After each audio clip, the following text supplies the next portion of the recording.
And we're on. Good evening. I'd like to call to order the March 28, 2022 Lake Washington School Board meeting. Let the record reflect that all board members are present.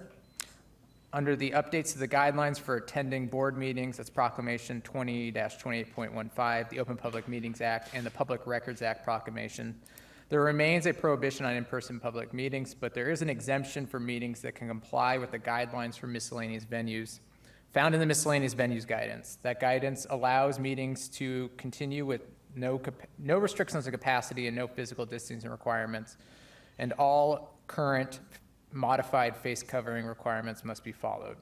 The board values public participation and engagement in the meetings of the board. We will continue to comply with the laws related to the Open Public Meetings Act and all emergency requirements related to miscellaneous venues. If that miscellaneous venues guidance and all the requirements related to COVID-19 cannot be met, the board must hold its meetings remotely and provide access via audio and live stream. The board will notify the public of the location of its meetings through the meetings tab on board docs. At this time, it is planned that all future meetings will be held in person. Board meetings, study sessions, and special board meetings will continue to be live streamed on the district's website as well. That's www.lwsd.org under the board meetings tab. If you are unable to live stream the meeting, you may call to listen. That phone number is 425-936-2813, and the conference ID is 37127. Okay, I will now entertain a motion to approve the March 28, 2022 agenda. So moved. Second. Moved by Director Carlson, seconded by Director Stewart, that we approve the agenda as presented. All those in favor, please signify by voting aye. Aye. Aye. Aye. Any opposed? Hearing none, the motion carries and the agenda is approved. The first item on the agenda is a proclamation declaring April 2022 as School Library Month, and I neglected to assign somebody to read that. Does anyone have it in front of them right now? If not, I will pull it up and read it myself. What's that? So President Liberty, Yes. there is some that's very difficult to be here on the live stream. So I don't know if you need to pull your mic closer potentially, and you might be able to hear you better. Oh, my audio was not coming through well on the live stream. Thank you, Director Bleasner. Okay, one moment here.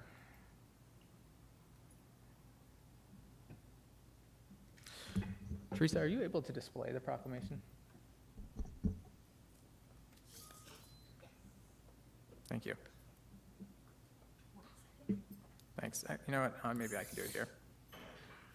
What's up? Okay, Director Carlson, actually, if you would not mind reading the proclamation for this meeting. All right.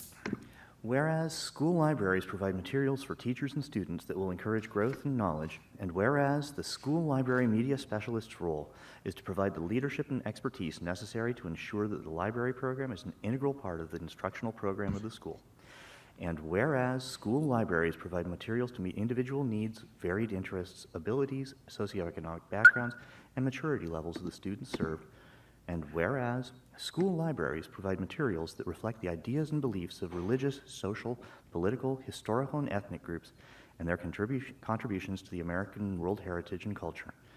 And whereas the school library contributes to the individual growth and development of all students while fostering both excellence and equity in education, therefore, we, the members of the Lake Washington School District Board of Directors, do hereby proclaim the month of April 2022 as School Library Month in the Lake Washington School District.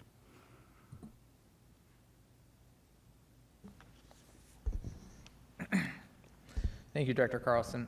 The next item on the agenda is public comment. The board welcomes the public to the business meetings of the board and encourages community engagement. We dedicate 30 minutes at these meetings to hear from the public during a public comment period. With the return to in-person meetings, we have updated the process to sign up for public comments. Go to the website at www.lwsd.org/board/public comments to sign up to participate in public meetings by noon on the date of the board meetings.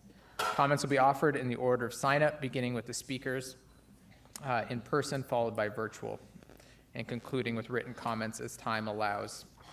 So just to be clear, even though we've returned in person, we I think we're having a little bit of technical issues with Teams right now, but we're continuing to take public comment for those who are not able to come in person through Teams. But we'll begin with in-person public comment tonight. And the first person I have signed up is Ramsey Rammerman. And Mr. Rammerman, I'm sorry, I neglected one thing. Let's make sure the microphone is on first. It's on. It's on? Okay, excellent. And just a reminder to everyone tonight, Mr. Rammerman, thank you. Just a reminder to everyone that we limit public comment to 3 minutes per person. There's a green light, a yellow light, and a red light. When the red light shines, I will start cutting you off and ask you to finish. Thank you for coming tonight. Good evening. My name is Ramsey Rammerman. I'm the father of a middle school student in the district. First, I do want to thank the board for finally lifting the mask mandate. It's better late than never. But now that the mask mandate has ended, I'm here tonight to encourage the board to take a hard look at how the board's response to COVID has negatively impacted students so it doesn't make the same mistakes next time. These impacts have, of course, been shown by the alarming results of the R2 monitoring report that the board reviewed at the March 7th meeting, which showed drops in performance at nearly every grade level. As Director Carlson noted at that meeting, the 4-year trend in that results are devastating, with low-income students being harmed at the greatest. But the board should go beyond looking at the testing numbers and seek input from parents and students about the harder to measure harms, the type of harms the Department of Health has not taken into consideration in formulating its masking policy. And I also reject the claim that it's out of this board's hands. It's the second largest school district in this state. This board could influence state policy on masking and should if this comes up again. The board has made it clear that it doesn't care what parents think when it comes to our opinions about the supposed benefits of masks, but I hope the board is at least willing to listen to students and parents when it comes to the harms caused by masking. And I encourage the board to take the same approach that was taken in a recent German study, which I've provided to the board. In this study, they surveyed over 20,000 students and found that 2/3 of those students reported one or more impairments caused by masking, including 53% of students reporting regular headaches, 49% reporting difficulties in concentration, and 38% reporting learning impairments.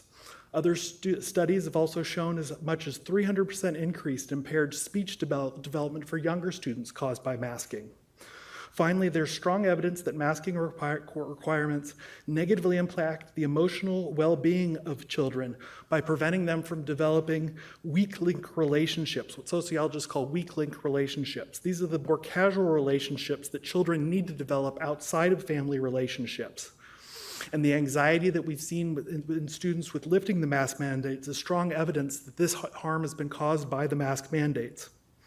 When COVID hit in spring 2020, almost no one was prepared, and the mistakes the board has made are understandable because no one expects government to be perfect. But we do expect government to learn from its mistakes. And unless the board is willing to make the effort to fully understand the scope of those mistakes and how they've harmed students, there remains the strong risk that you'll make the same mistakes last time. So I encourage the board to proactively seek to learn from parents and students about how they've been harmed by these mask mandates so it can develop a better policy next time. Thank you. Okay, next we have Arthur Weiner.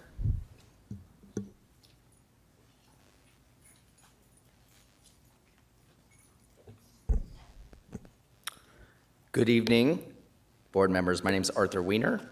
My wife and I have 3 children in the Lake Washington School District at 3 different schools. Before I touch on my main topic, I wanted to remind everyone this great nation was founded under a guiding principle to protect minority opinion. This board's position to support a simple majority for bond passage is in direct contradiction to this principle. In the U.S. Senate, why is it that Rhode Island or Vermont have the same weighting as California or New York? It's because as a people, we value minority opinion. I encourage you to rethink your position. My main reason for coming here tonight, I did not prepare any remarks. I speak to you from the heart. The board's position on volunteering and vaccination is hurting the entire system. I am unable to volunteer in school because of the position. I have been a lunch buddy for an autistic child. I won't say his name for privacy reasons. I played Uno with him. We played Exploding Kittens, if you're familiar with that card game. We had lots of fun at lunch in the 30 minutes we had every Wednesday. You can see from my shirt that I purchased for myself that I'm a watchdog. I participated in the program. It stands for Dads of Great Students. It was a program at Horace Mann Elementary where parents, male parents, were encouraged to participate in school because there was a real need for that type of influence. Please change your position. You're hurting people. No one in my family has ever tested positive for COVID. We are unvaccinated. Your policies are hurting people. They're hurting the people you're intending to help. The best part of the Watchdogs program was at the end of the day when I was able to participate with children who are in a one-to-one relationship with student to teacher. It was incredibly enriching, and it helped me understand and further believe in your position of inclusion. I completely support that.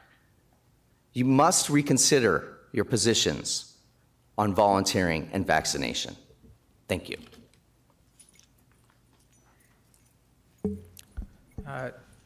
Next, I have Anitha Ramamurthy.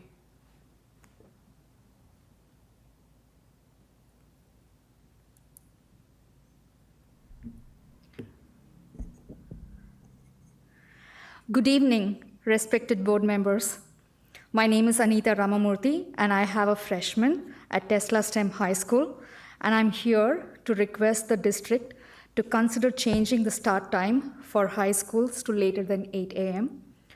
I thank Lake Washington School District for doing a great job in handling COVID situation, given the huge diverse population in our district. Switching between in-person, remote school was not an easy task. The only thing that I miss about remote school was that my daughter could not sleep later, right? The early start times has been a struggle. Teens' bodies and brains should be sleeping early in the morning, but I need to make her wake up each and every day. A few times she has missed her first period because she was not ready to wake up.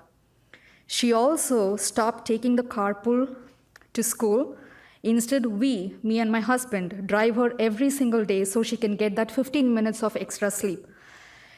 It is not good for traffic. I agree that. And it is not good for the environment. But we made that trade-off because it's good for the developing brains. It is not just my family. I'm sure you're aware there are numerous studies that show the many benefits of having later high school start time. These include better mental and physical health, less depression, better grades, increased focus during class, less tardiness, and less drowsy driving. These benefits are listed in the report benchmarking high school start times that Lake Washington School District commissioned and paid for from research in 2015. I do appreciate and acknowledge that there are challenges to having a later start high school. Start times such as transportation. Some families will have issues with like childcare. We will need to figure out sports, yes. But these benefits, brain development and mental health of the students are worth overcoming them.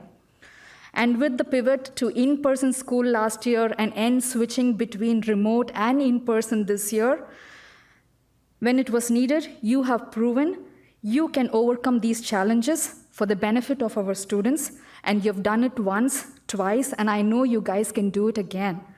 If not all 5 days, we can start with a late start on Wednesday. Together, we can join hands, come up with ideas to deal with these challenges. So I'm here tonight to sincerely request to consider changing the start time for high schoolers later than 8 a.m. Thank you for the opportunity. Thank you. Next, I have Daya Modi.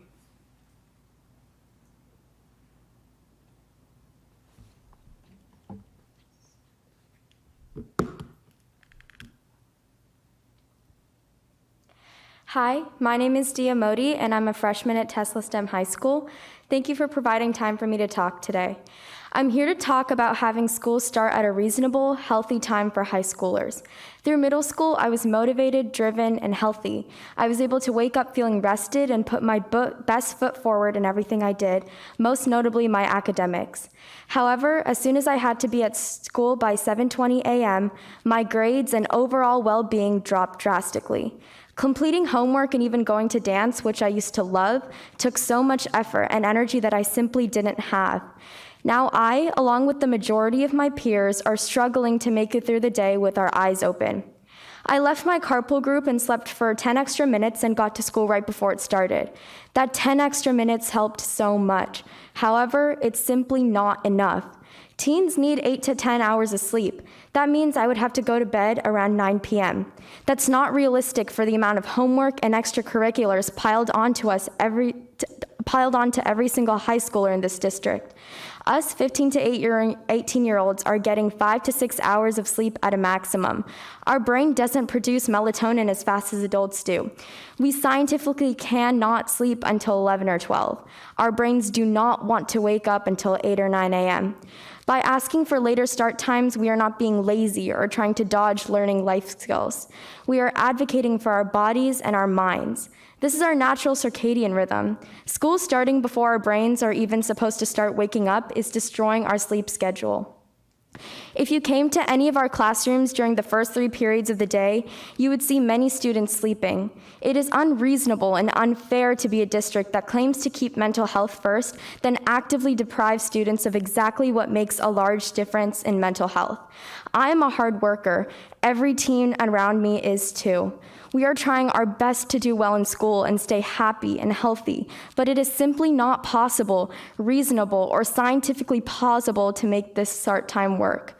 After talking to various teachers, friends, and parents, I've come to know that buses and transportation is a large reason why we are ripping students of sleep. My friends at North Shore and Bellevue School District don't have to go to school until 8 or 8:15 a.m. If 10 minutes made such a large difference to me, even just 30 or 45 minutes would do wonders. How are we supposed to be happy and do well in school if you aren't giving us the opportunity to? We are not learning in class that early in the morning. We are not growing our brains. We are not being better students or gaining any life skills by being in class at 7:30 in the morning. We are struggling to try and learn content that we physically can't learn and teachers can't teach at 7:30 a.m. You say you want to see your students thrive academically. You want to see students that are awake in class and are happy or set up for a success. This is the solution. This is the way that you actually put your students first. Thank you. Thank you, Dia. Next, I have Martina James.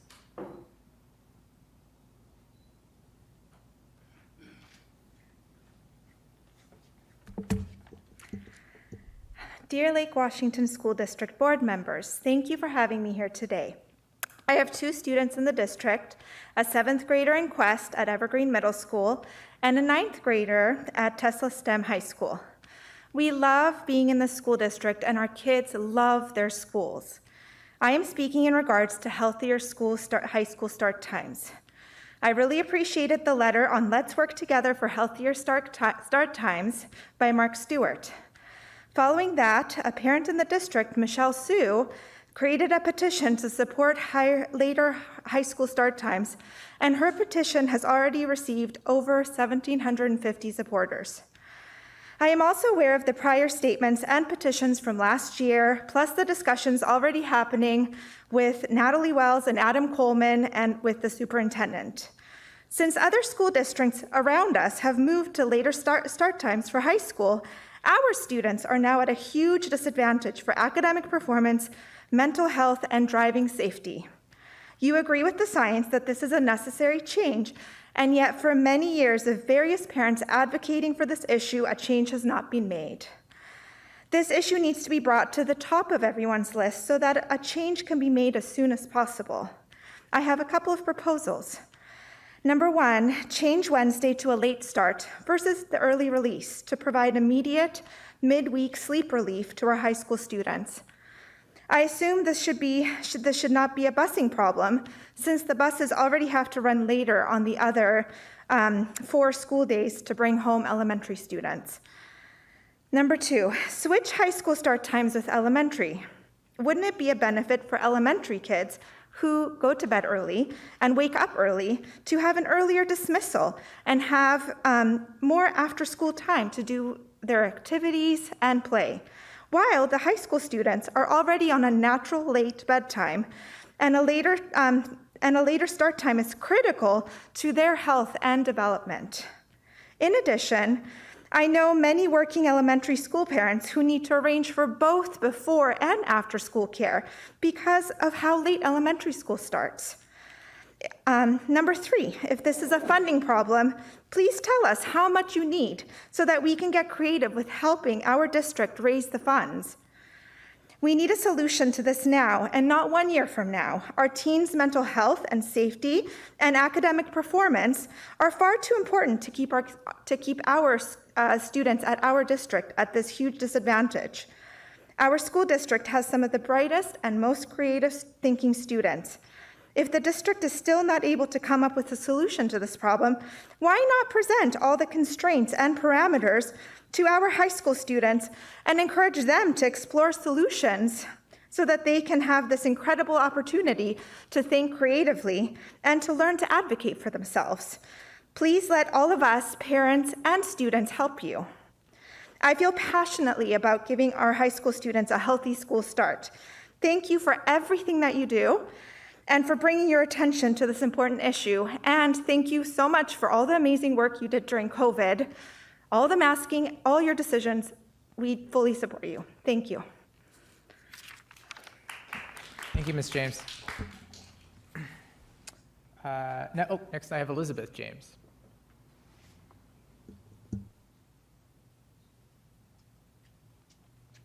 Hello, everybody. My name is Ella James, and I'm a freshman at Tesla STEM High School. And I'm here to share why I believe that high school should have a later start. When I was in elementary school, I remember going to bed at 8 o'clock and getting up at 6 in the morning and playing with my toys on the floor of my room till breakfast was ready. I know, it sounds crazy. Sadly, right now, my sleep schedule doesn't work like that. At the moment, my mom essentially has to pull me out of bed every morning at 6:20, and I'm left feeling slightly sick all day. My mom even forces me to go to bed by 9:45, yet I can't fall asleep for at least an hour after. I am actually one of the lucky ones when it comes to wake-up times, because my school is only about 15 minutes from my house, and I don't ride the bus. But I have friends who have to get on the bus at 6:45 a.m. It feels as if we high schoolers are like medical residents with crazy sleep schedules, but at least most residents are in their mid-20s, so their brains are almost fully developed. According to Mayo Clinic, teenagers need 8 to 10 hours of sleep a night. That means that I'd have to go to sleep immediately at 10:20 to get even the bare minimum of sleep that I need.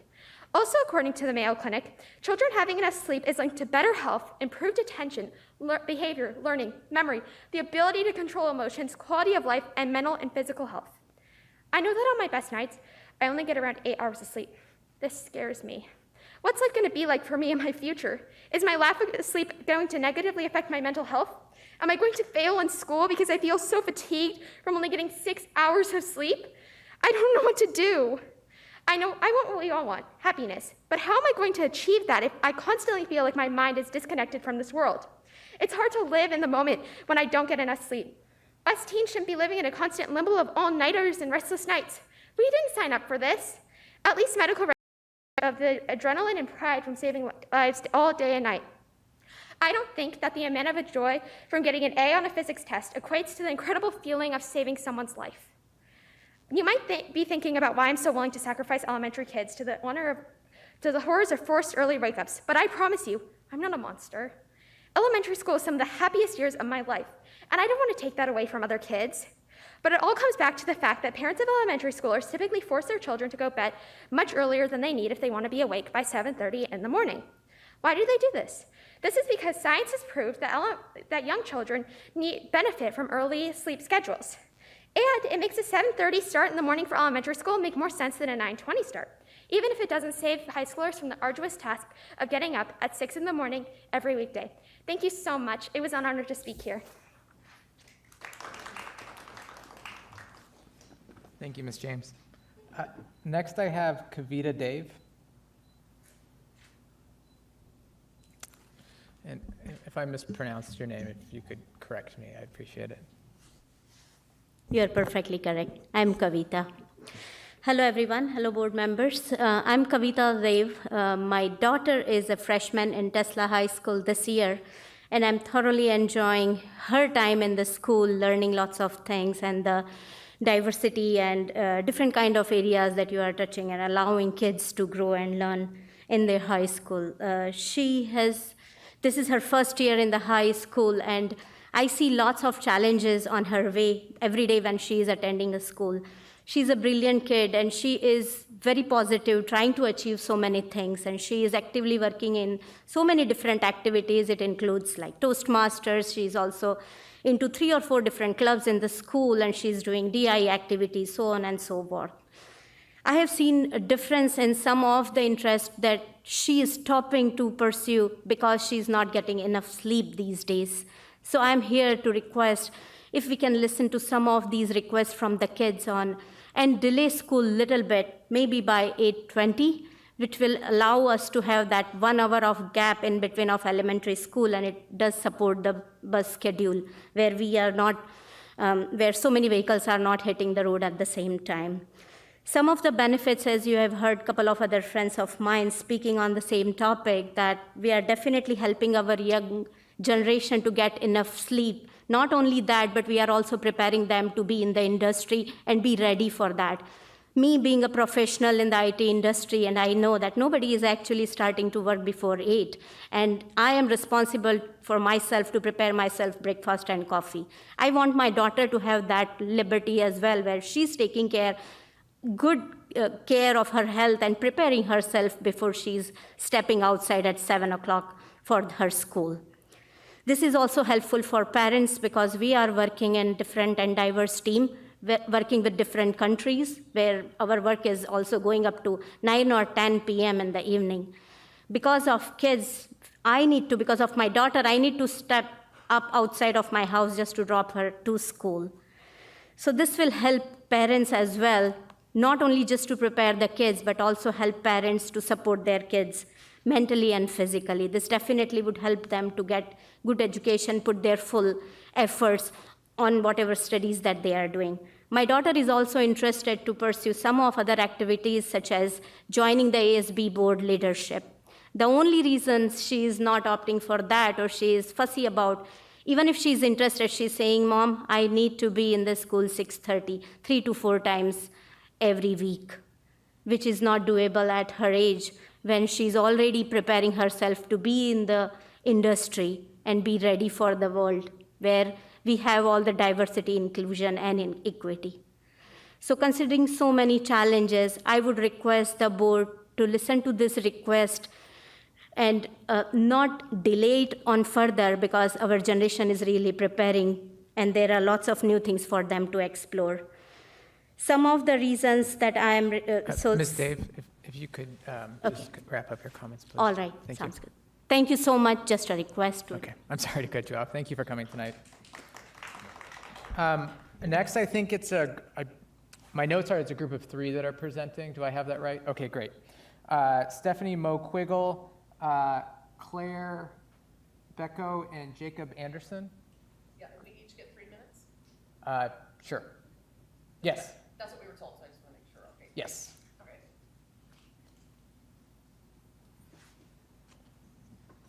Good evening, and thank you for having us tonight. My name is Stephanie Moe. I work at Evergreen Middle School as an IA, and I'm here tonight to represent, because I'm a co-advisor to our wonderful, diverse, articulate, thoughtful, and brave LGBTQIA club, Pride Club at our school. My role is to simply help facilitate things for the students. It's a very student-led organization. They've come up with some wonderful activities and events over the years, and I think this one really aligns with the school board's wonderful statement that was made public on January 24th of this year, which says the school board statement, ensuring an inclusive, equitable, welcoming, and safe school environment. So why I say this, our requests align with that tonight is because our students would like our school district, like the Seattle School District did last year, to please raise the pride flag at all schools during the month of June, which is Pride Month. And that is all I have to say, and I'm going to introduce Jacob Anderson, who is one of our leaders in the Pride Club. Thank you.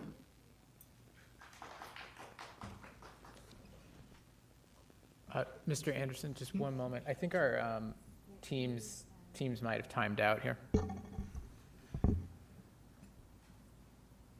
Okay, go ahead, Mr. Anderson. Thank you. Hello, board members. I'm Jacob Anderson. I'm a 13-year-old at Evergreen Middle School.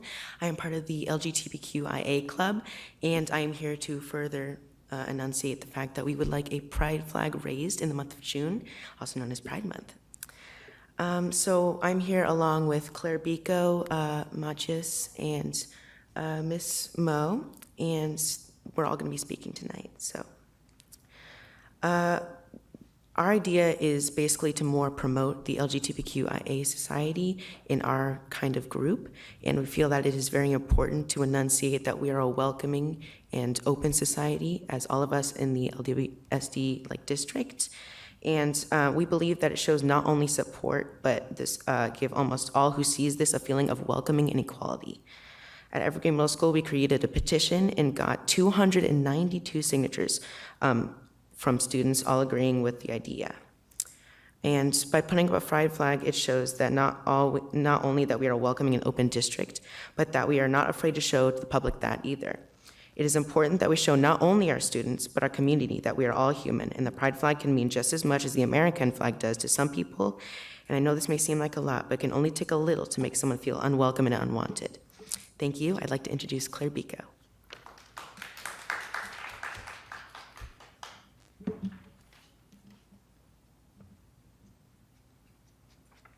Hello, my name is Claire Bico.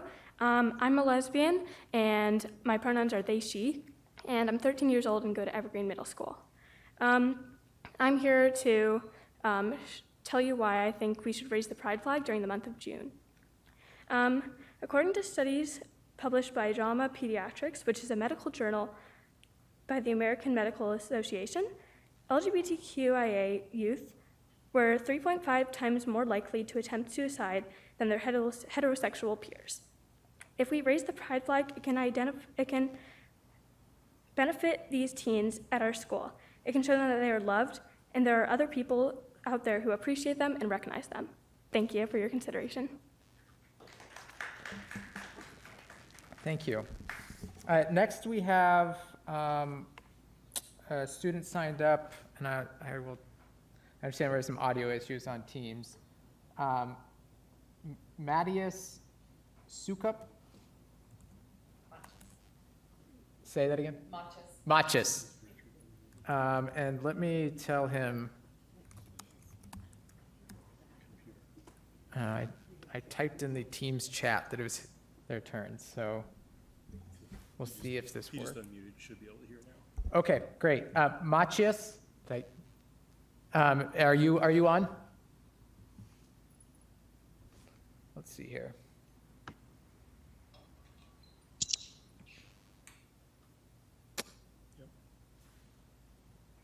I don't know if I can, I tried to message.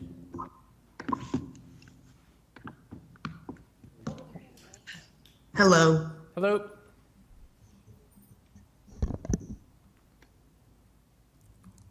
Oh, I don't know, there might be a delay. I don't know if you can hear us.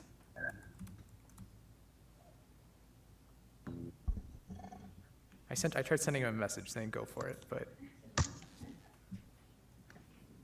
Can somebody just give him the go signal through the camera? It looks like it's on. Yes.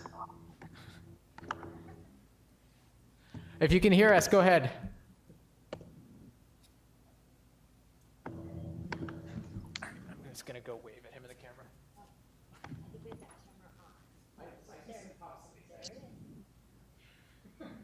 Okay. Hello. I am here to further support the fact of why our school district should raise a pride flag at all schools. As a student who recently came out as gay, it would mean a lot to see the flag in front of the schools every day in June. Putting up a flag in front of the schools would help students in the LGBTQ+ community feel accepted and recognized. It could also send a broader message to homophobic students and parents that bullying of any students in the LGBTQ+ community is not okay or allowed in LWSD buildings. By putting up a pride flag, it would show not only that we are a welcoming and open district, but that we are not afraid to show the public that either. It is important that we show not only our students, but our community that we are all human, and that the pride flag means just as much as the American flag. Thank you for your time.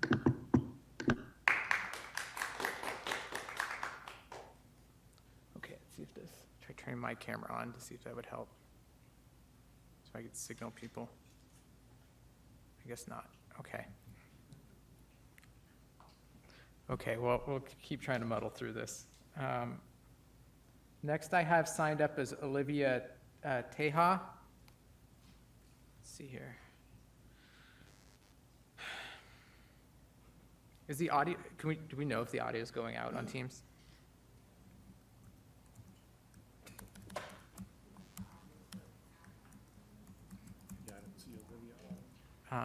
Is Olivia signed on? It does not look like it. Okay. Well, if Olivia joins, we will loop back to her. Next, we have Maria Harwell.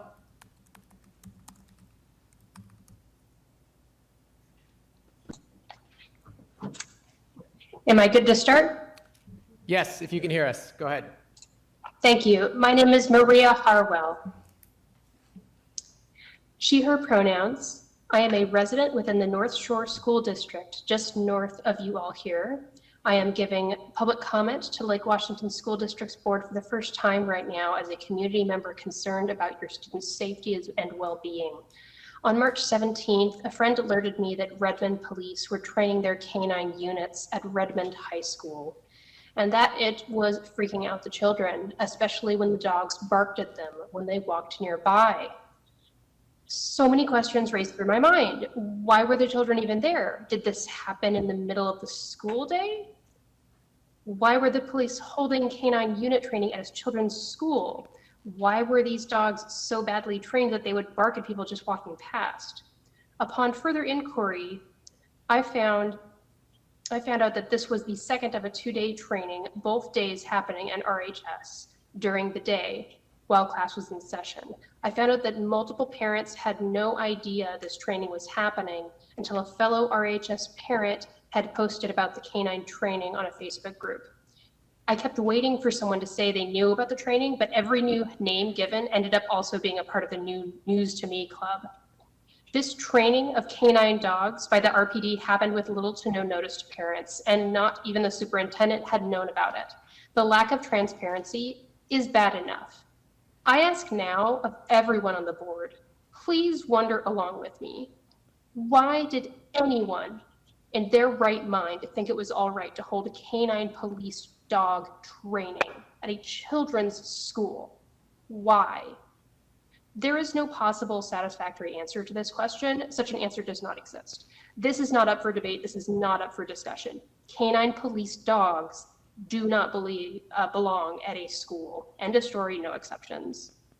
But you know what the worst thing is? The fact that I felt I had to come here to give public comment. I'm not even from this school district.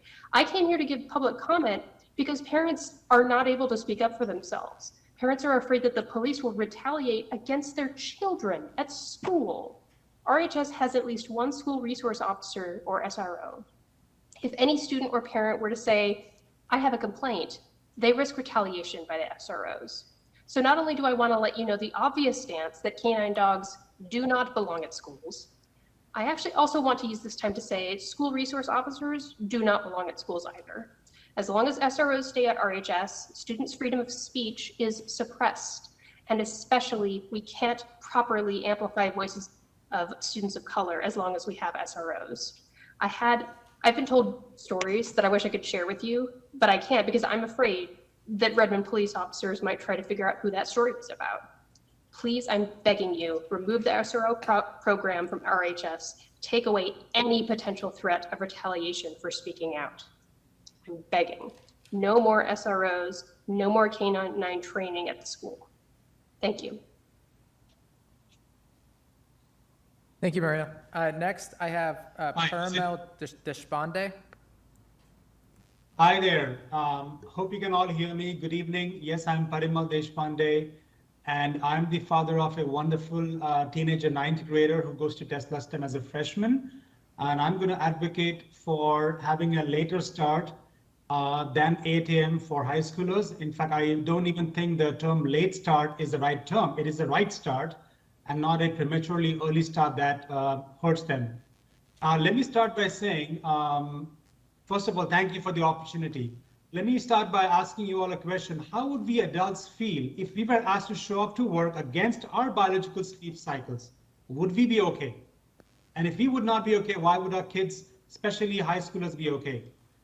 On the Lake Washington School District website, right at the top on the homepage, it says in upper caps, focus on students, and it says, all students must have opportunities to learn a rich curriculum in an inclusive environment. The key operative words are must have, not good to have, must have. Second is opportunities to learn, and third is inclusive environment. The question I pose to all of us is, are our actions aligned with our intentions? It's clear what our intentions are, and they're very noble and positive. Are our actions aligned with our intentions? Based on all the medical research and science, clearly they're not, because as we have heard from a lot of kids here and also from the medical society, that their biological sleep cycles are late and therefore they need the time to sleep. If they are expected to be at school against their biological clocks and therefore arrive without adequate sleep, thereby greatly compromising their cognition, then the answer clearly is no, our actions are not aligned with our intentions.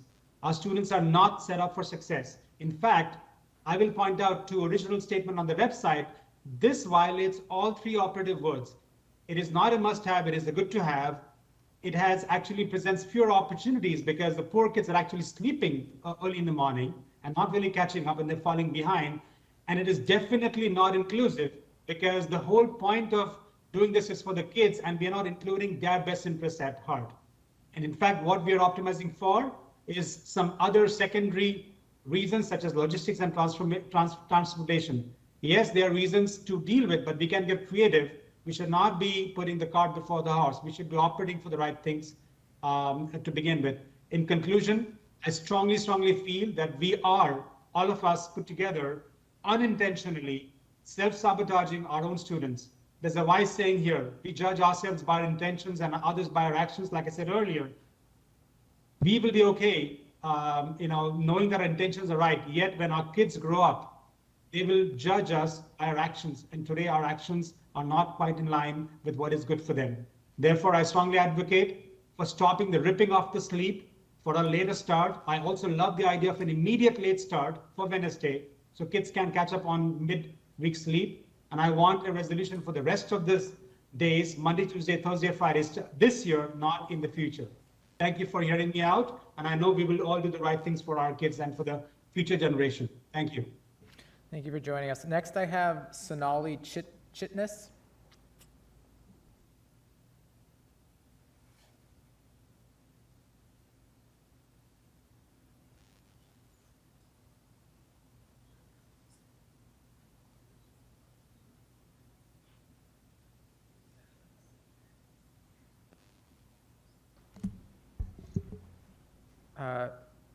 Sonali, are you there? I just saw it. She was just on a few minutes ago.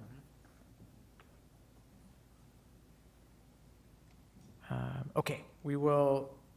Oh, here we are. Great. Hello. Oh, your audio is off. I don't know if you can hear me. Maybe you're on mute.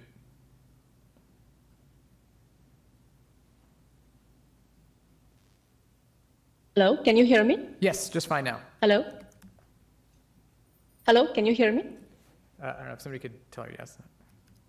I'm there. Can you hear me? Yes. Okay, I can start? Okay. Hello, board members. Can you hear me? We can hear you. I don't know if Okay. you can hear me, but we can hear you just fine. All right, okay. Okay. Hi, board members. Oh, I can hear you. Okay. Can you hear me now? Yes, please go ahead. Okay, perfect. Sorry about this. Oh, no problem. We're working through it. Okay. I just wonder how all the schools manage the COVID in online school.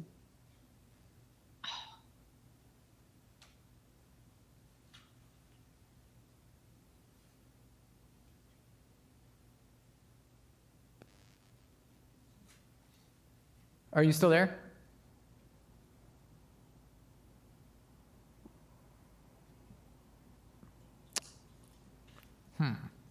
Can you hear us?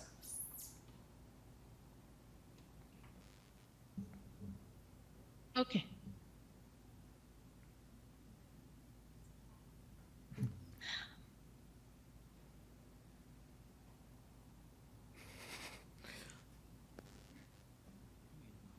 Hi, board members. I will start talking now. Last year, my daughter was in middle school and her school time was 8:25 in the morning. It felt a little early, but not too bad. During pandemic, the school started at 9 a.m. And then, though the pandemic was bad, though she had to stay at home, she actually said like, oh, going to school later feels actually good.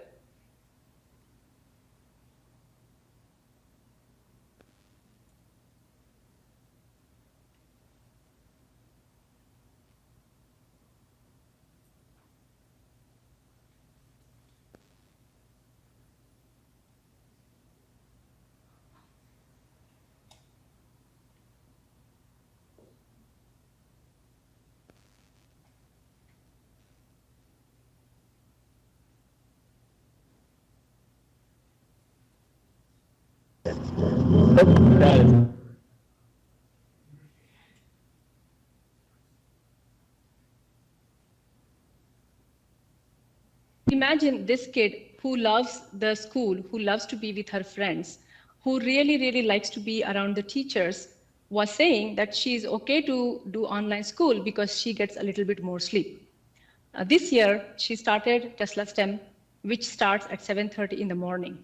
Now that means she has to wake up at 6 o'clock, get ready, and leave out of the house at 6:50. The other problem with getting up so early is she's not hungry. And I make her sit and I make her eat the breakfast because I know if she goes without eating, in just first or second period, she's going to get hungry and she cannot focus. I asked her, how are your friends and the classmates are able to manage through this? And she said, oh, half of them are like zombies and sleeping in the classrooms. And they get hungry and the stomachs are grumbling and they have headaches due to lack of sleep. Now imagine, if you have not slept well at night, if you have not eaten your breakfast, if you have a headache and you are forced to get out and go to office and you are supposed to work on a very difficult problem. And imagine doing this day in and day out for the entire week. Sometimes people say, oh, high schoolers have weekends to catch up. But 5 days of late sleep and lack of sleep cannot be matched by two weekends.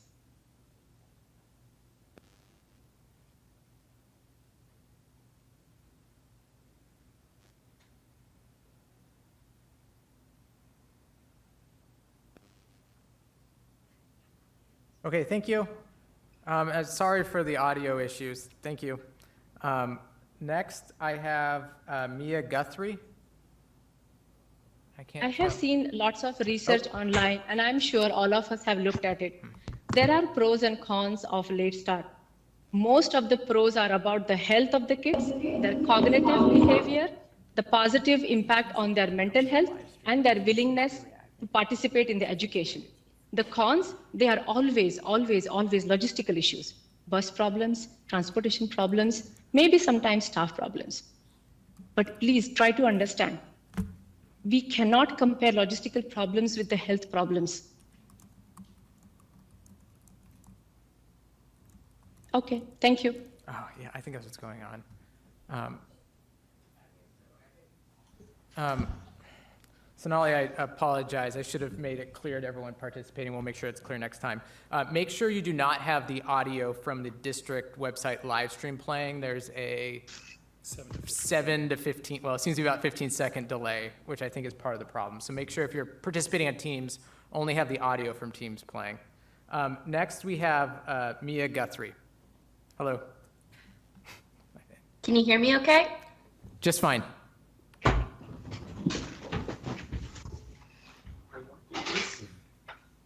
Okay.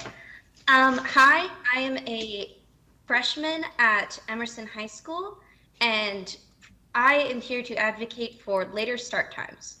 I wake up at 7:30 a.m., and to most high schoolers, believe me, this is a dream come true. My school starts at 9:30 in the morning, but in middle school, I had to get to school by 8 a.m.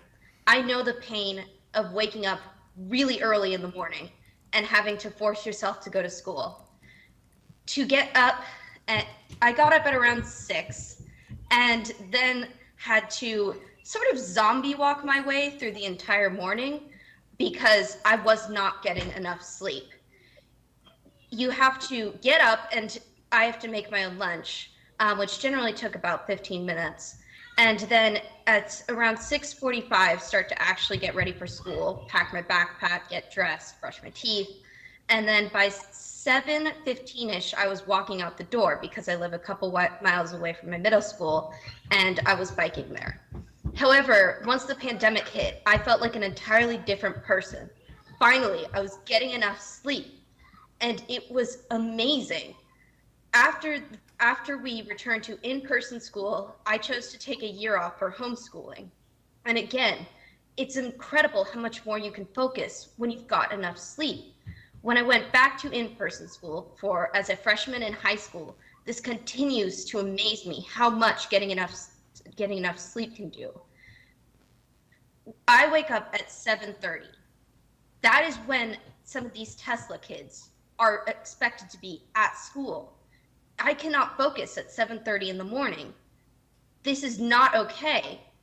You have to, and especially if you don't eat breakfast, as I often skipped breakfast in middle school. And the focus just by eating breakfast is incredible. But by getting enough sleep, I'm able to focus in the classroom.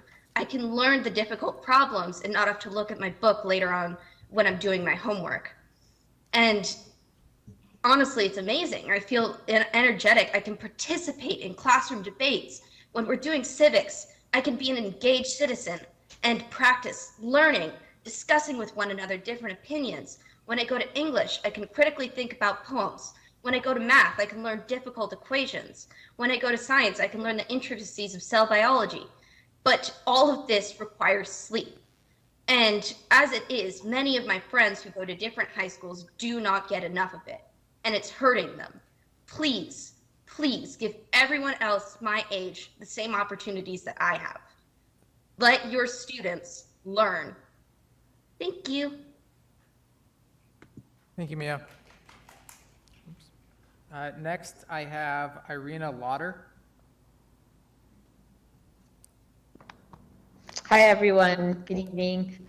I wanted to kind of quote, I got asked to speak tonight very late, so I haven't prepared anything, but I just wanted to reiterate, I definitely believe our students need to start high school later. There's been study after study shown that it decreases depression, substance abuse. It also relieves their hopelessness and depression. I'm not sure if everyone's aware, but like someone started a petition online and it's reached over 1,700 signatures, parents, students, everyone wants the school to start later. Even that 30 minutes to an hour, it makes a huge difference. I'm just going to read some of the benefits. Adolescents are biologically unable to fall asleep that early. The average American teenager is chronically sleep deprived, and we're making them do this for 4 years. It can lead to depression, stress, thoughts, delinquent behavior, obesity, and car crashes. When school begins later, studies have shown grades and attendance went up. The benefit is especially true for students who are economically disadvantaged or have disabilities that are mental or psychological. To prepare for healthy breakfast and lunch in the morning, it's hard for us parents to wake up and force our students to eat. I know my daughter is in middle school right now. She just started 6th grade, and trying to make her eat in the morning is a huge chore for me. She's not hungry that early. Also, a lot of the Lake Washington School District staff do live far away given the high cost of houses in our area. So a later start allows them not to get up too early, and they will actually, it will be a benefit for them. Period 0, like a choir, would not need to start at 6:30 a.m. if the school starts later. Safety can improve if student drivers are less sleepy and students have less depression and suicidal thoughts caused by the lack of sleep. We also discussed regarding any objections. A lot of people say this is preparing them for life. I don't know anyone that gets up that early. Most of us don't get up that early to start our work.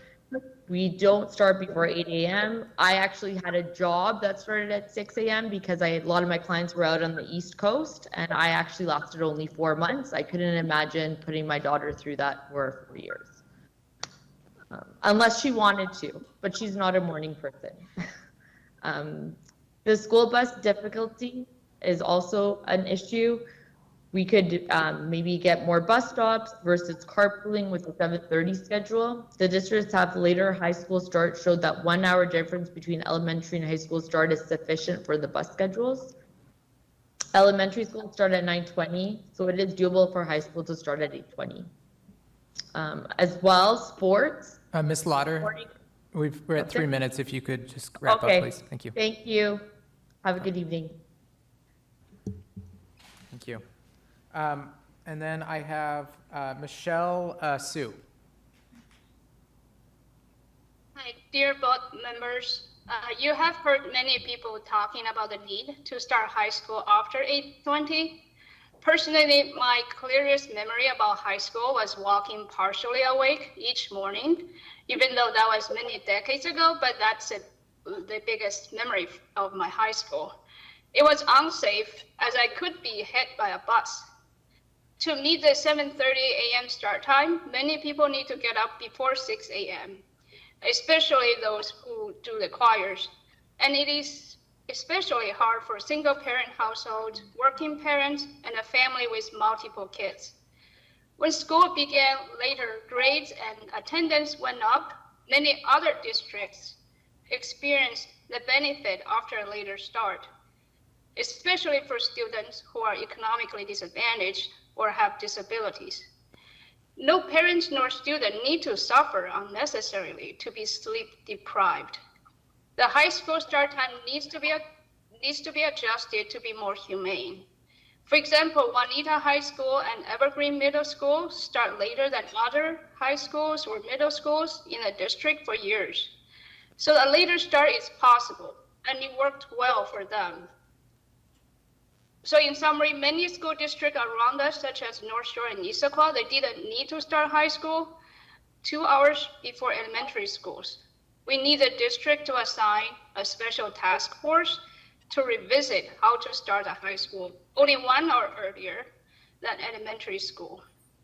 Even though there are only 2 whole months left before the end of the school year, it is still possible to make an effort to adjust a high school start time for this school year or next school year, and we need action today.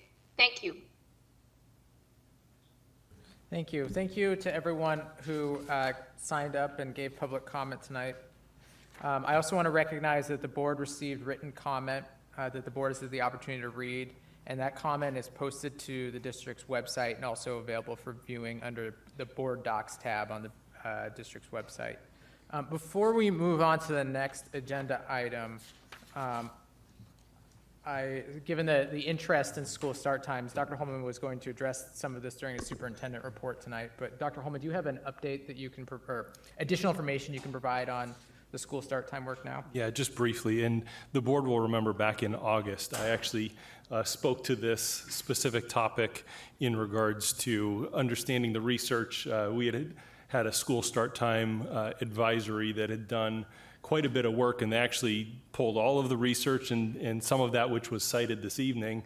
And, they went through their process and ultimately determined to maintain our current provision of start times.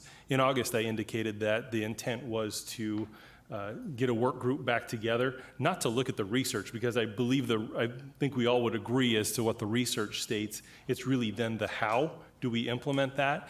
And so that was before this year started. And so we kind of know what this year played out as.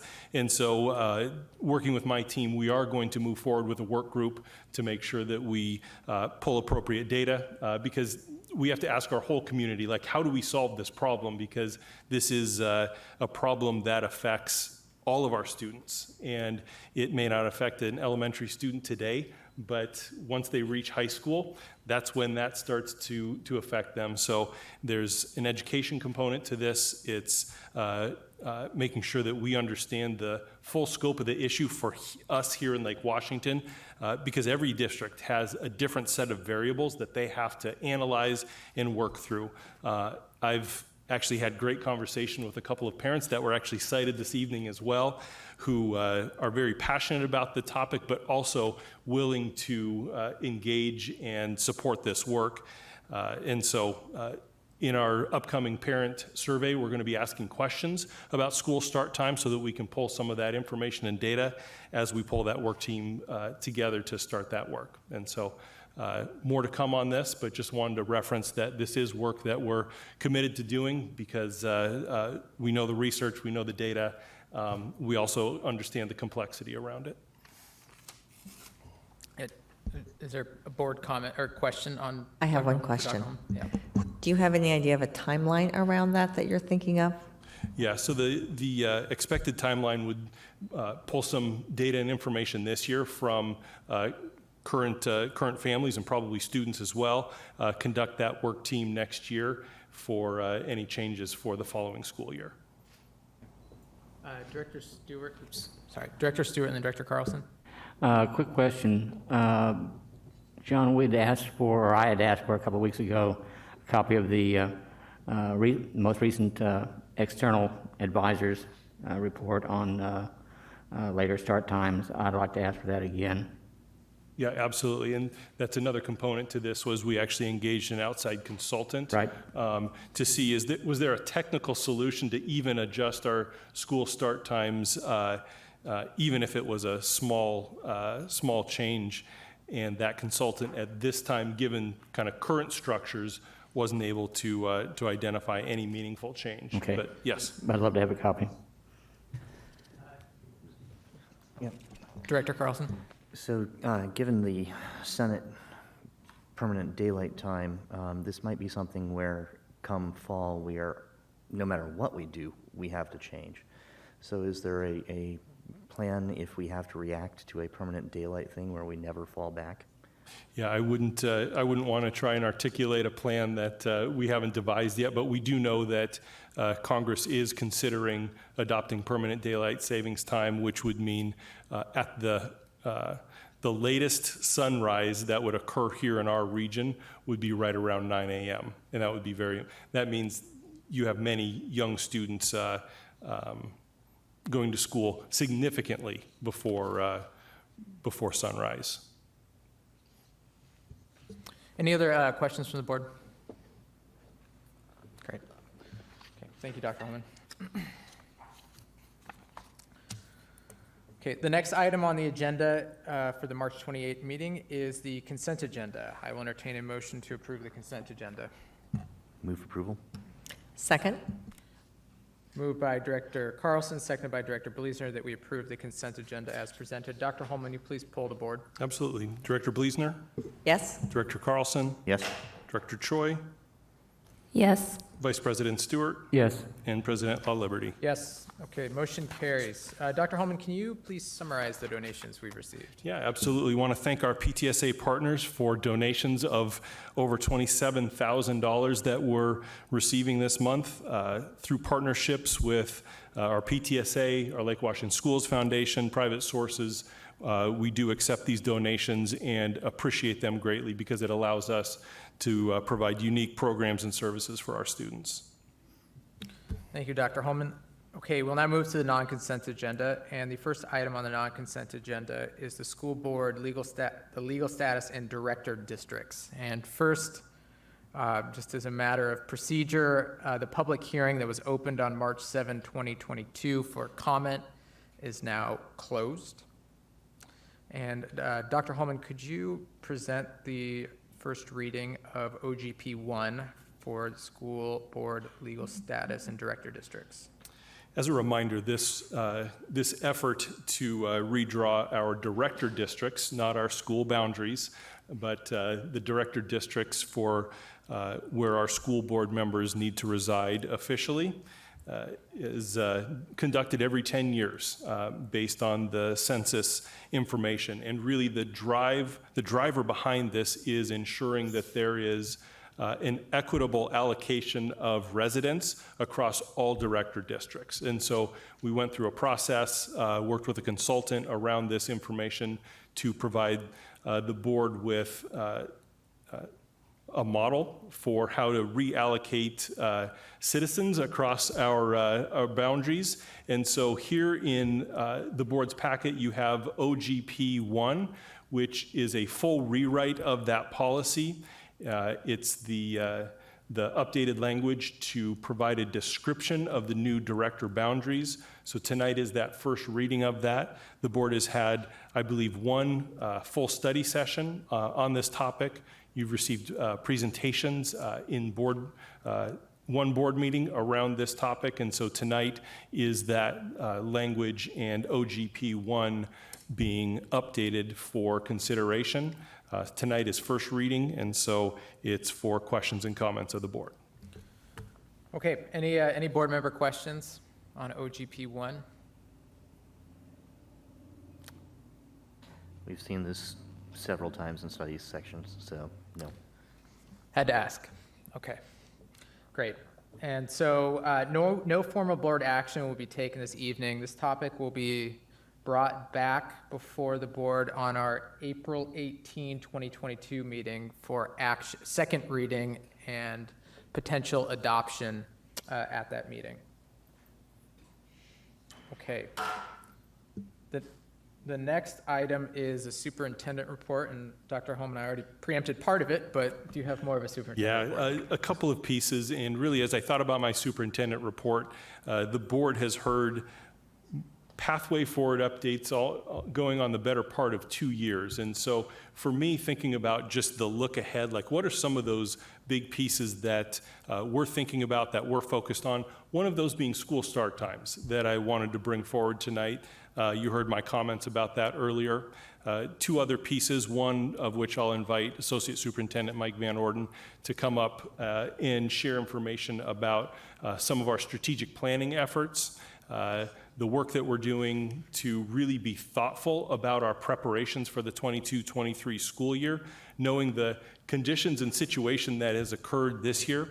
While he's preparing, also want to recognize kind of another look ahead item, and that's our partnership with the Lake Washington Schools Foundation. They have their spring benefit on April 28th.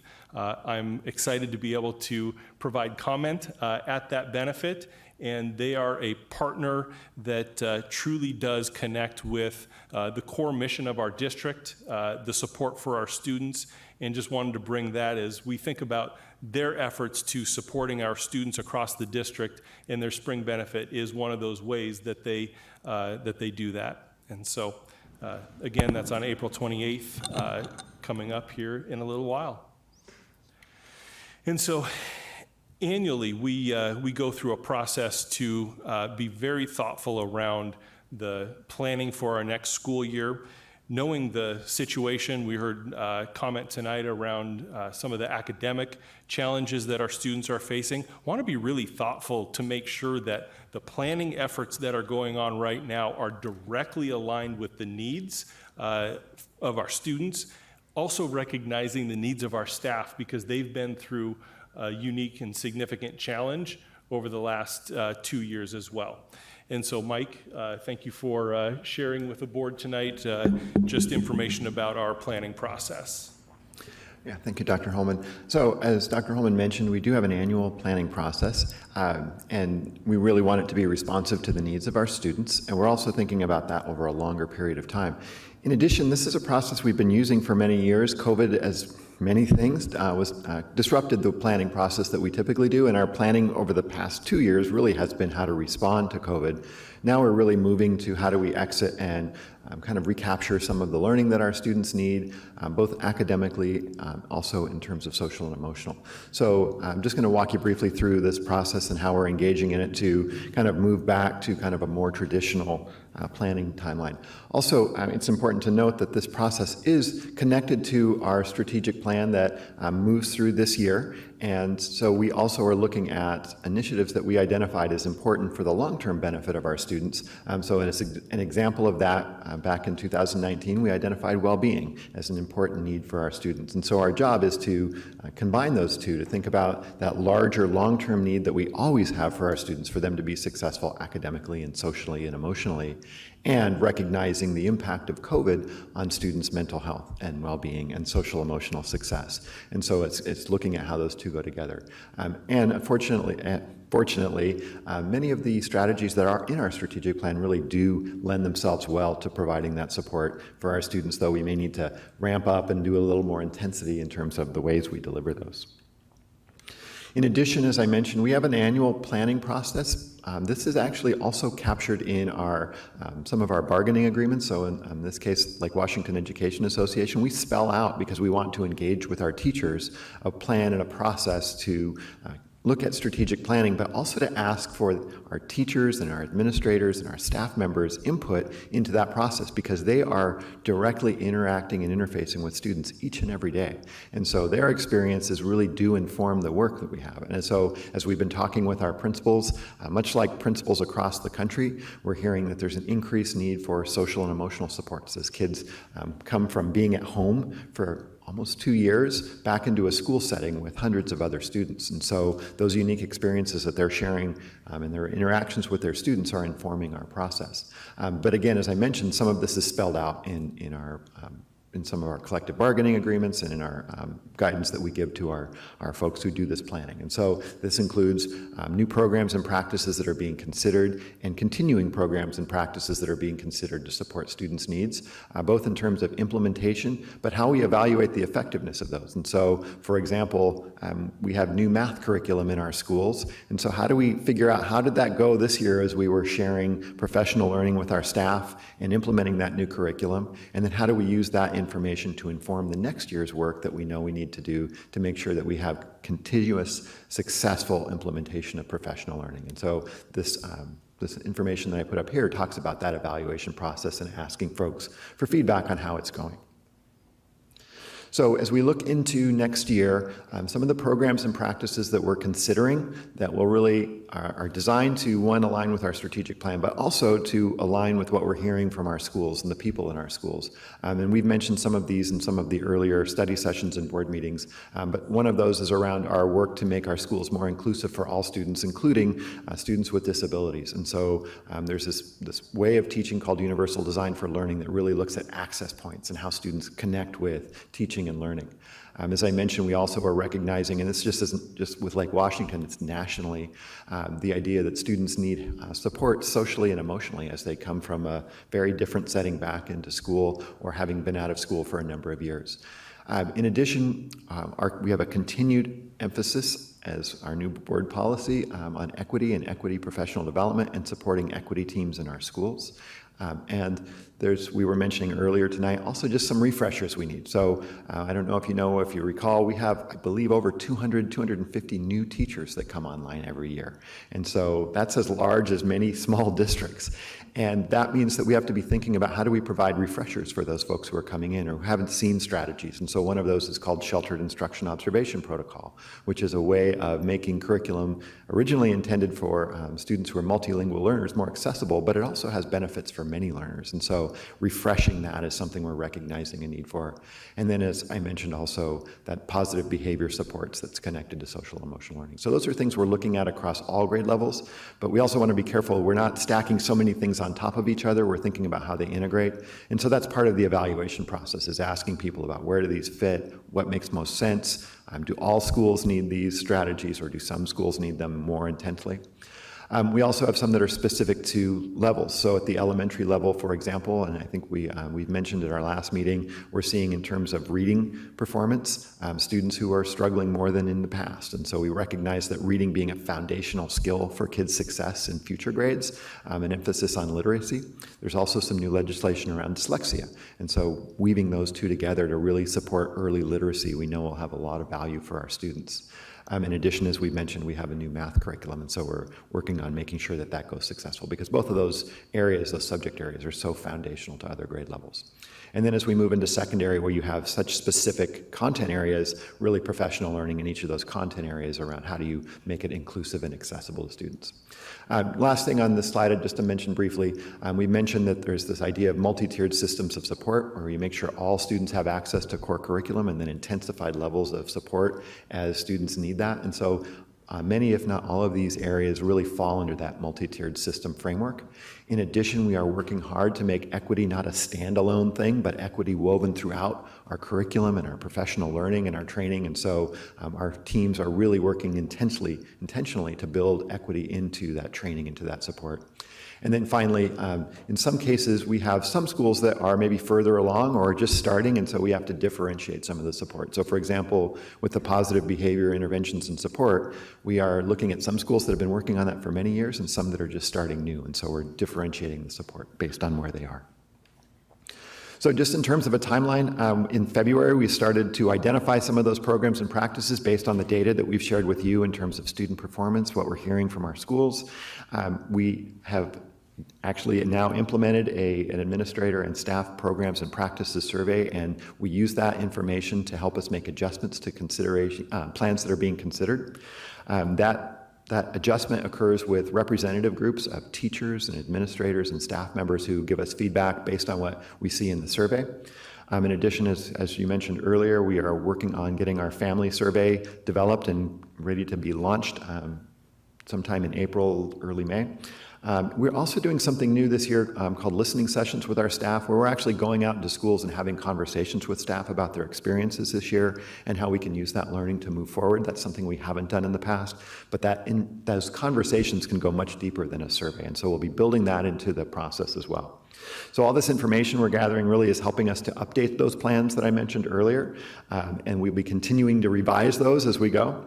In addition, we are then moving into a process where we need to prioritize the use of resources to support them, and that includes time and people and materials, so that we can make sure that we follow those priorities with the resources that are necessary. So that goes into the process as well.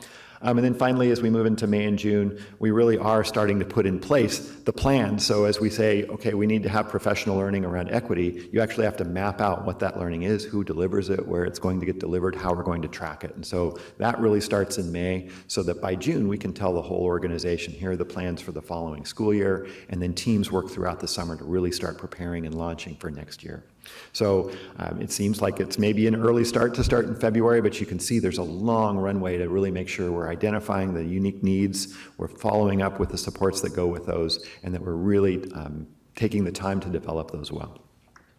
Last few things, I mentioned the listening sessions, and so those are going on during the month of April, and we'll have more information to share on those later that month. And then finally, just as an example, I brought up a couple examples from prior years, so you can kind of see how we've woven some of these things together. So this is an example of, as you know, we have Leap Time on our calendar, which is this idea where we can provide professional learning during days of the year and on Wednesdays. And so we really are working to weave these things together. So for example, as we think about social emotional learning and equity, we are thinking about relationships that we have with students. And so these aren't individual discrete things, but they really are all working towards a common goal. Similarly for academics, thinking about curriculum and MTSS and technology. And so again, this is a end result of a similar process that was conducted last year, but you can kind of see how these weave together. And then finally, I mentioned the resources that go with this. And so, as I mentioned, as we develop and make recommendations about resources that are needed to support these programs and practices, those recommendations go to Dr. Holman as he's developing the budget that's brought to you later in the year. And that's brought together with other budget areas as well, so that we can have our resources matching our priorities and our needs. So that's a high level, very quick overview. There's a lot more work, as you can imagine, underneath all of those things I shared, but that process really does help us to address the needs that we're seeing in our system, engage people in that process, and really work to meeting our district-wide goals. Great. I think there may be a couple questions. Director Choi first. Thank you for that overview. I was just curious, when you were talking about the listening sessions, you mentioned there'd be one for staff, for teachers, and then families. Are you going to provide opportunities for students to participate as well? Yeah, we're talking through that. As I think you may recall, we have a student advisory that includes students at multiple levels from various schools. And so we're thinking that's probably going to be our primary way to engage students. And so that gives us representation across all of our schools and with different ages and groups. Any other questions from the board? Director Bleasner? Just following up, will there also be family listening sessions provided? We haven't talked about that. We're still working on just getting the family survey questions identified, but that could be something we could entertain, yes. Any other questions from anyone on the board? No. Okay. Thank you. Thank you, Mike. Okay, the next item on the agenda is public and community affairs. Director Bleasner, do you have anything to report first? So as you're likely aware, the legislative session has ended, and at this point, I believe Associate Superintendent Barbara Posthumus will come up and just give it sort of an update of sort of how that ended in regards to our priorities. Then I'll have a few other additional items to add in regards to next steps and some of the key components coming up now. So thank you.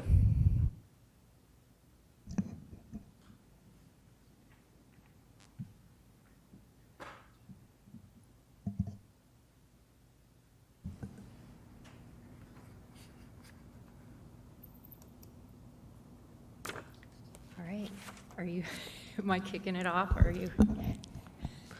Well, Director Bleasner handed it off to you, but I will say the legislative session concluded on, was it March 10th, I believe it was, and with that came, as the board knows, a lot of work in regards to budget, more than we typically see in the short sessions. And so tonight's update provides not only updates around bills, but also some of those financial impacts related to the legislative session. All right, here we go. Okay, just a reminder that each year the Board of Directors develops your legislative platform, and so it contains your areas of priority and focus, and helps us as we meet with legislators. And the focus of that legislative platform, of course, aligns with our strategic plan and our mission and vision.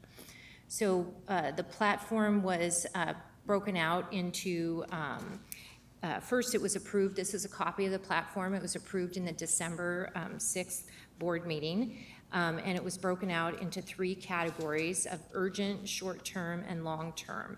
And I'm going to walk through each of the categories and kind of tell you what happened in the legislature and whether we were successful in getting our needs met. So the first category was the urgent category, and we requested that the legislature provide equitable COVID supports and increase funding for technology. And the legislature, unfortunately, did not provide additional funding for an ESSER funding. If you recall, Lake Washington received one of the lowest ESSER funds from many of our similar-sized neighbors. We asked our legislature to increase the funding floor of ESSER, and they were not able to do that. have no additional ESSER funds next year. They did provide partial stabilization for the 21-22 school year, so this year, for our small enrollment loss compared to 1920. So we're receiving 50% of our enrollment loss.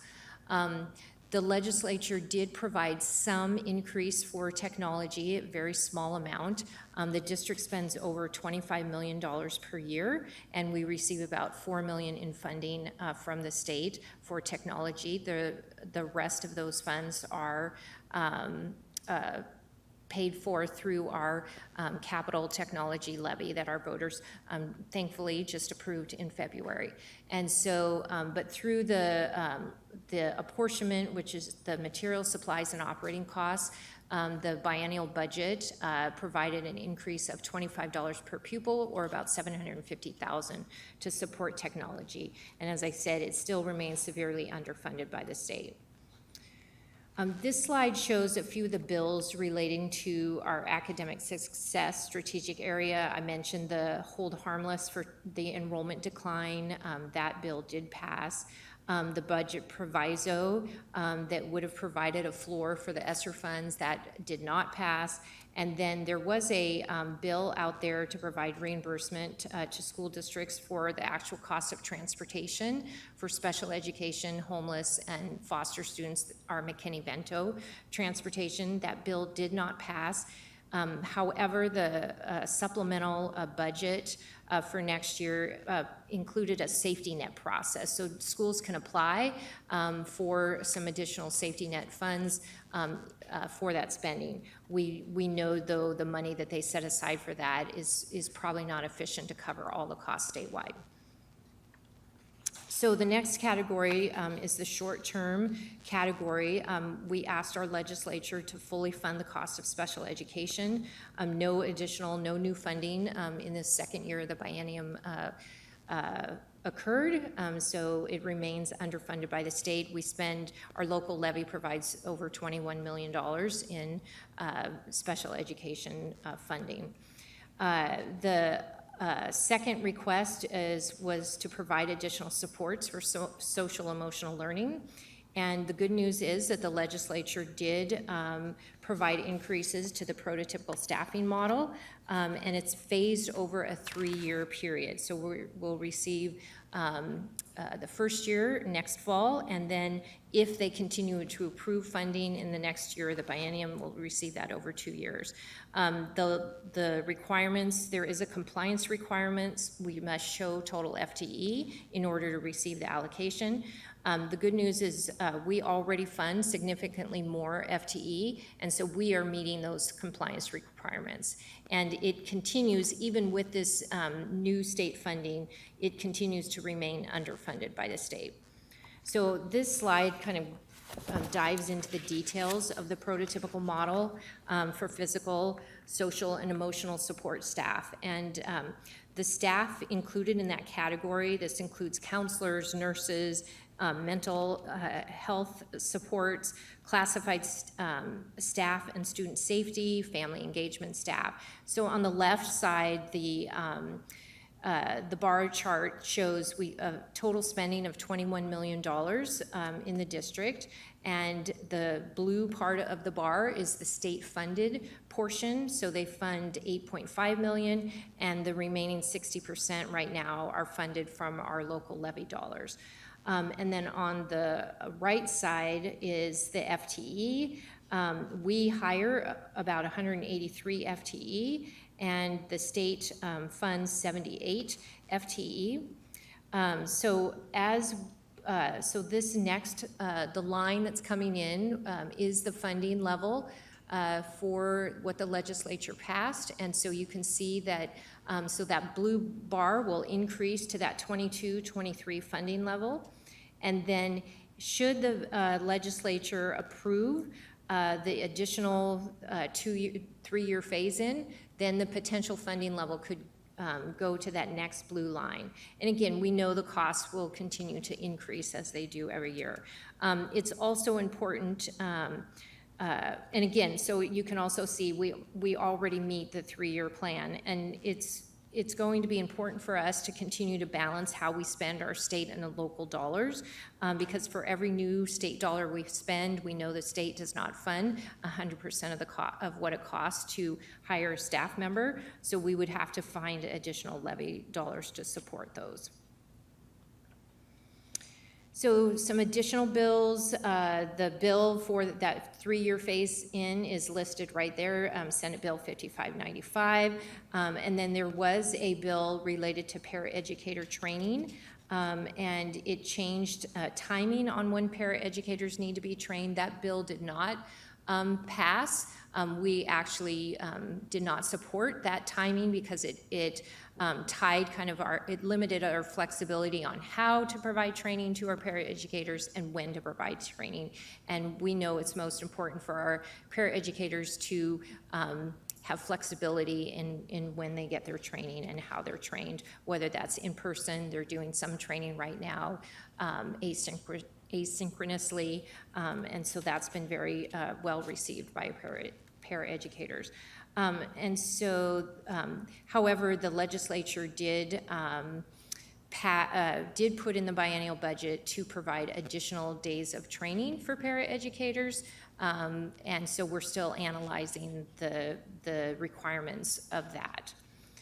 So just an additional 2 items on the short-term request is to fully fund the cost of SEB, and no changes on funding or eligibility rules.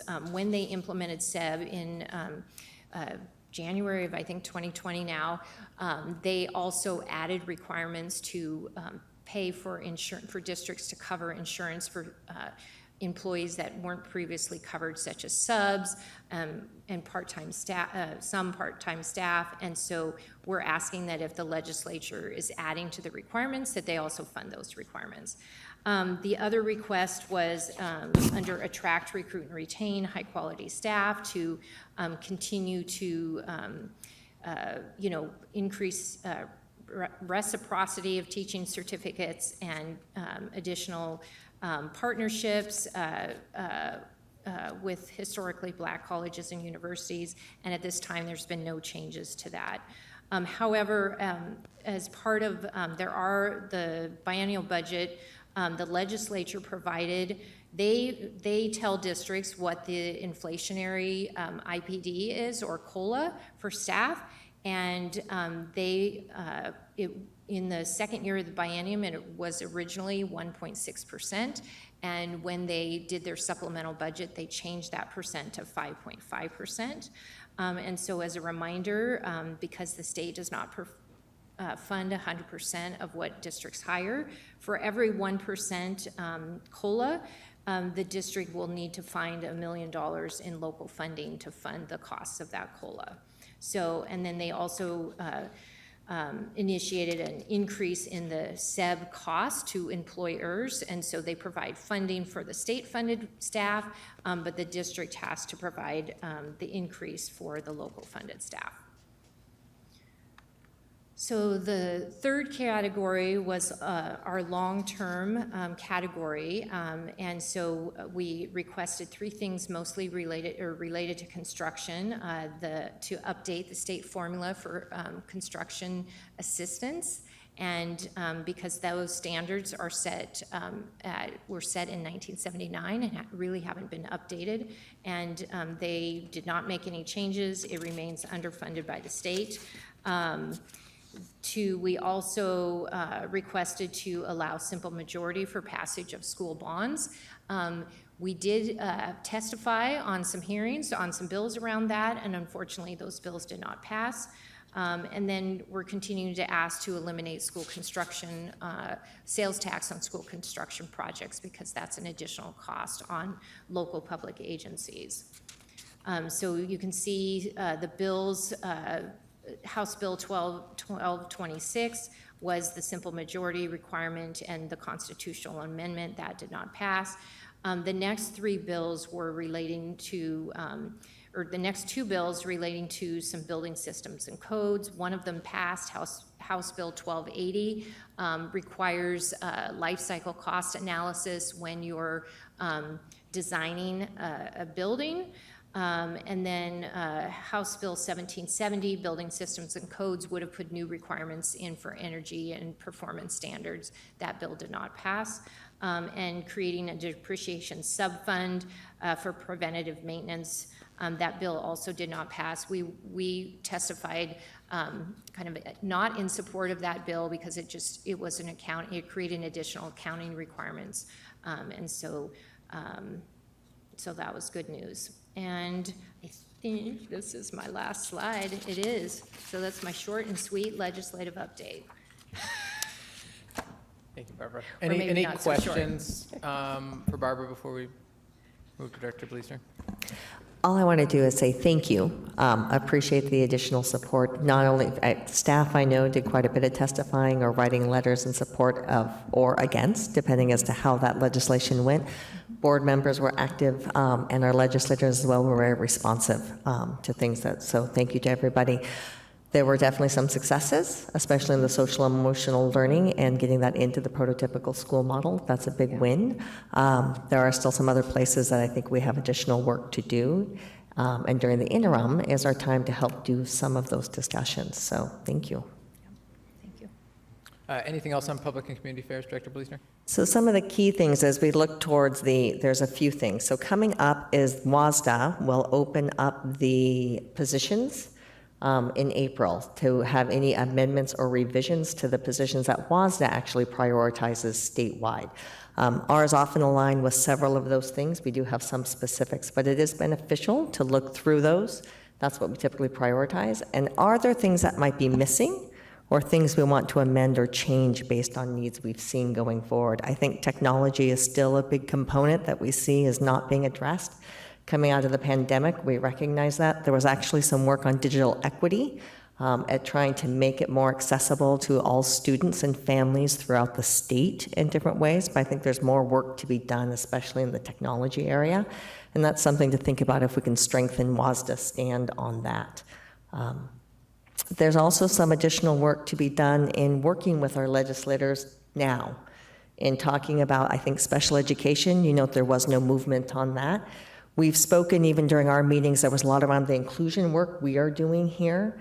It's our opportunity to sort of bring some legislators in to see the work and be able to discuss sort of the financial pieces that get added to it, the additional training that's required, the benefit our students and families receive by doing so. And I think those are some of the pieces we have going forward that we can build on from the legislative side.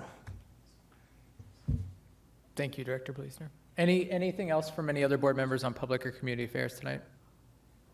The only other thing I was add is we did have the opportunity on March 8th to meet with the City of Kirkland.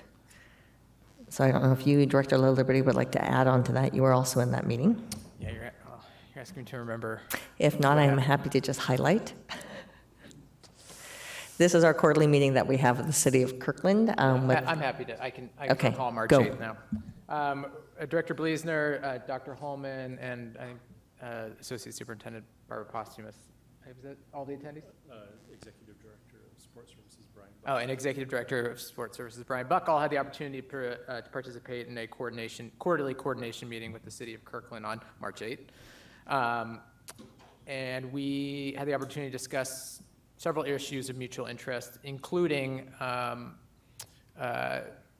additional flexibility from cities in terms of school construction and siting and zoning and what we can build on existing sites. So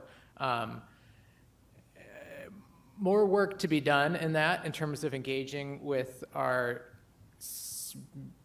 the jurisdictions in which we have schools in terms of having conversations, I think, at a board to council member level about shared interests in the future and what the future of our schools can look like and moving to a more urbanized environment. But there seemed, at least for the City of Kirkland, a lot of interest and support for that idea. So I'm sure I neglected a few items. Director Bleasner, can you think of anything else that I failed to mention? I think you've hit the highlights. I think I did too. Excellent. Okay, and thank you for reminding me of that. That was the meeting where I had a 4-year-old and a 1-year-old screaming at me during the whole thing. That's how I remember it. Your constituents, that's right. Okay, the next item on the agenda is board comments. We'll start with Director Stewart.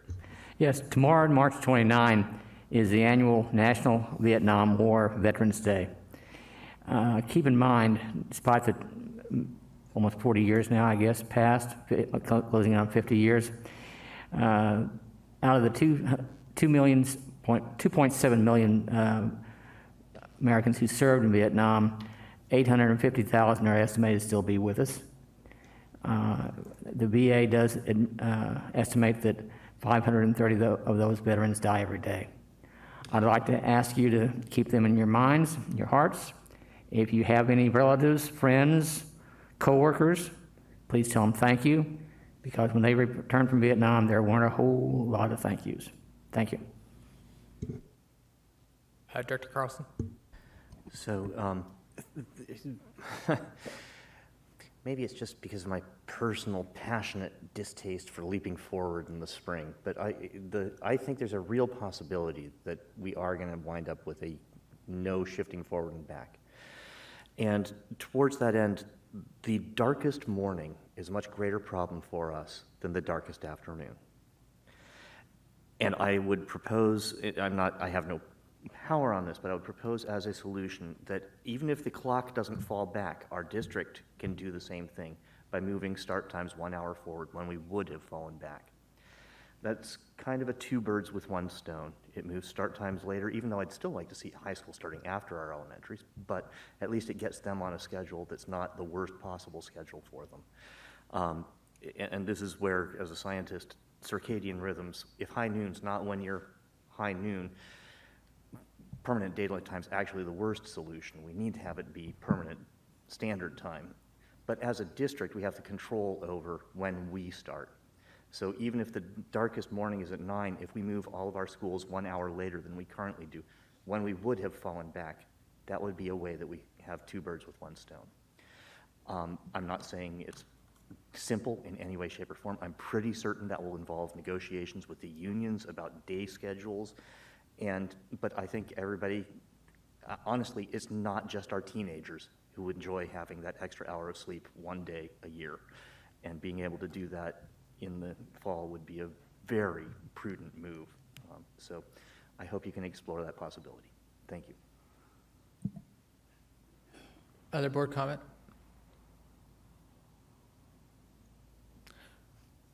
Encourage the proactive thinking that's being put forward. Also, the late start Wednesday. I have one item.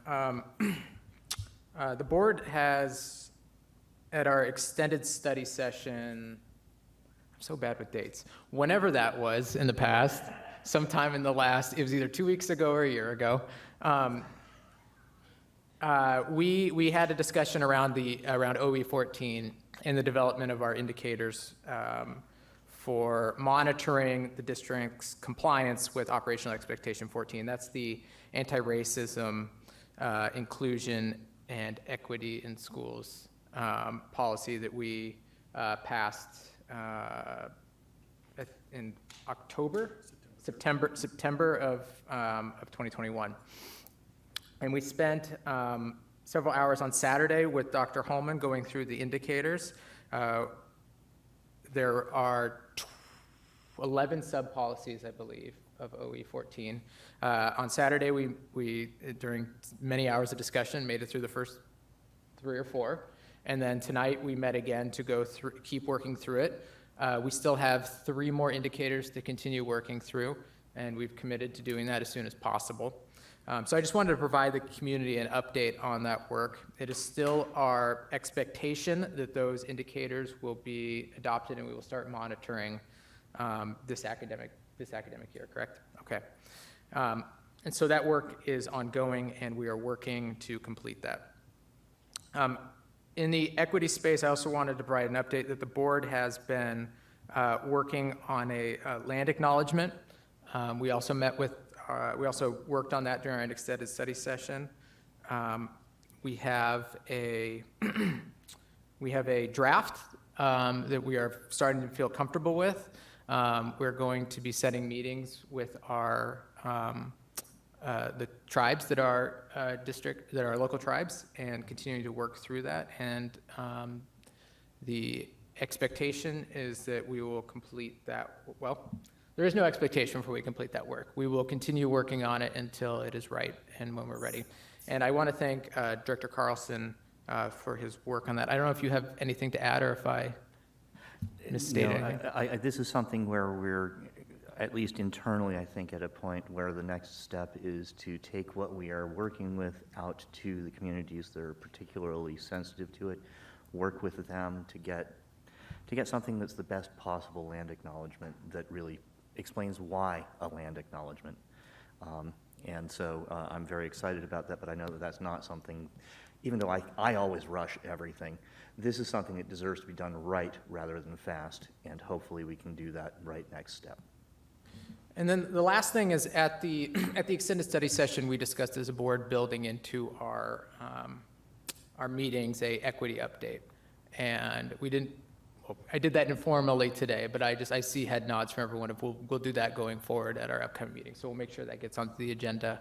And at the upcoming meetings, we'll have a formal equity update from the board of what additional equity work the board has been doing since the last meeting.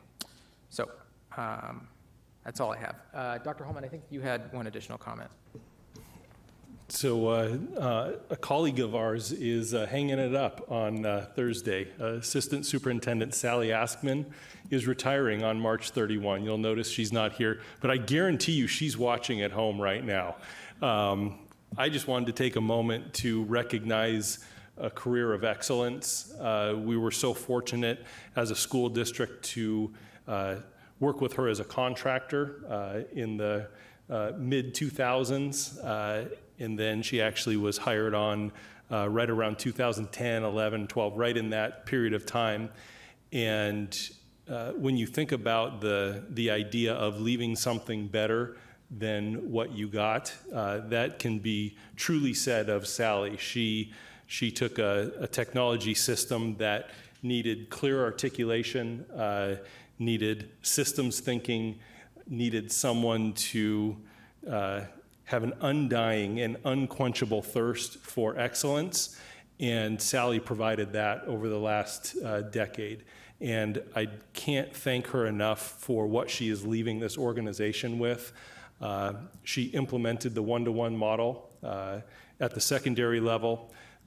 She spun on a dime and implemented a one-to-one model for elementary 2 different times in the middle of the pandemic. And the systems and supports that she has led, from support for devices, support for training, her whole technology operations team and everything that they do, her partnership and really the leadership to engage with Microsoft so that today we have a formal relationship with them is really remarkable. And all of that, and just a great person. And so we're going to miss Sally and her partnership, but so glad that she's able to take this next step.